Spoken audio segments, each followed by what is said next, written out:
La Covid-19 a terrassé le Grand Prix de F1 en principauté au printemps dernier, mais il ne devrait pas en être de même pour le rallye Monte-Carlo qui se déroule traditionnellement en janvier.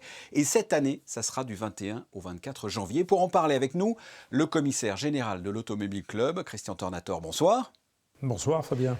Un mot sur le parcours qui a régulièrement été modifié cette année par rapport aux évolutions de la crise sanitaire. Où en est-on ?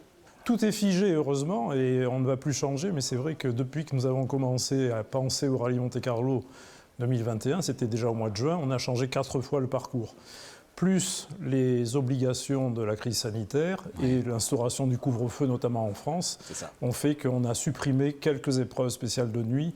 Évidemment, la dernière mouture ne comprend plus que 280 km d'épreuves spéciales, ce qui fera peut-être le rallye Monte-Carlo le plus court de tous les temps. Quelles seront les villes, les villages parcourus ? Qu'est-ce que vous pouvez dire de cette édition, de cette 89e édition ? Alors cette édition, cette nouvelle édition, 89e, et c'est aussi d'ailleurs les 110 ans du rallye Monte-Carlo, puisqu'il a été créé en 1911, se déroulera essentiellement sur le département des Hautes-Alpes, de la Drôme et des Alpes de Haute-Provence, ainsi que le dimanche, jour de la dernière étape et jour de la remise des prix, sur les Alpes-Maritimes. Les épreuves de la Drôme sont des épreuves qui sont à la fois anciennes comme Montauban-sur-Ouvèze ou nouvelles comme Chalancon-Gumiane. Donc on a essayé de mixer d'anciennes épreuves et de nouvelles épreuves qui devraient être spectaculaires. Mais à cause de la crise sanitaire et des décisions des autorités administratives françaises, puisqu'on dépend essentiellement de la France, puisqu'on roule à 99,9% sur le territoire français, il est question de ne pas autoriser le public à pénétrer sur les zones de déroulement des épreuves spéciales de vitesse. Donc déjà sur le parc d'assistance de Gap, le public était interdit. Oui. Mais également, je pense que si les conditions ne changent pas d'ici le 20 janvier, on sera un rallye à huis clos.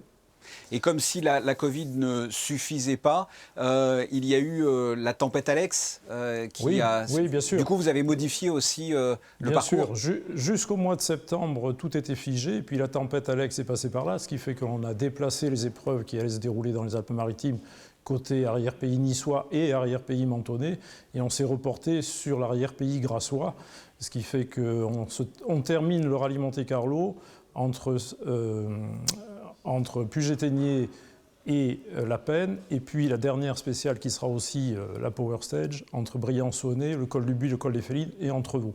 Les inscriptions viennent d'être clôturées. Quels seront les participants ? Les écuries principales, évidemment, sont là, puisque Toyota, Ford et Hyundai seront présents avec 3 voitures chacune, avec tous ceux que l'on connaît, que l'on attend, comme Ogier, Tanak, Neuville et Elfyn Evans, qui a failli être champion du monde en 2020.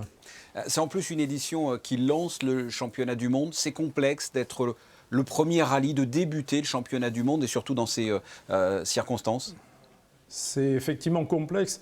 Habituellement, on essuie toujours les plâtres sur des nouvelles modifications de réglementation.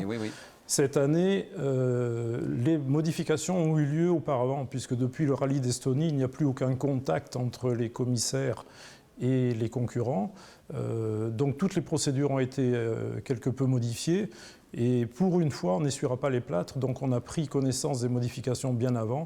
On s'est même déplacé sur le rallye de Monza pour voir comment se passaient, comment se déroulaient tous ces contrôles, contrôle horaire, contrôle de départ, contrôle d'arrivée, ainsi que le fonctionnement général des parcs et des assistances. Après l'annulation du Grand Prix de F1, vous êtes dans quel état d'esprit ? Ça fait du bien de se rapprocher d'une compétition telle que le rallye. Ça a manqué ? Oui, c'est vrai que ça nous a manqué. On n'a pas manqué de faire des préparations, mais on a fait tellement qu'on est un petit peu fatigué parce qu'on a dû changer, comme je vous l'ai dit en préambule, on a dû changer 4 fois le parcours.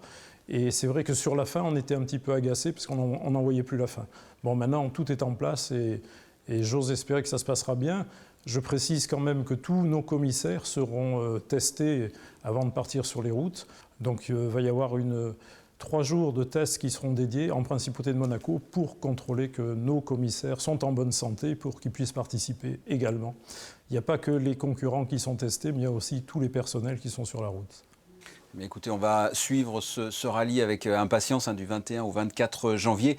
Christian Tornator, merci et passez de bonnes fêtes. Merci également, bon Noël. Merci.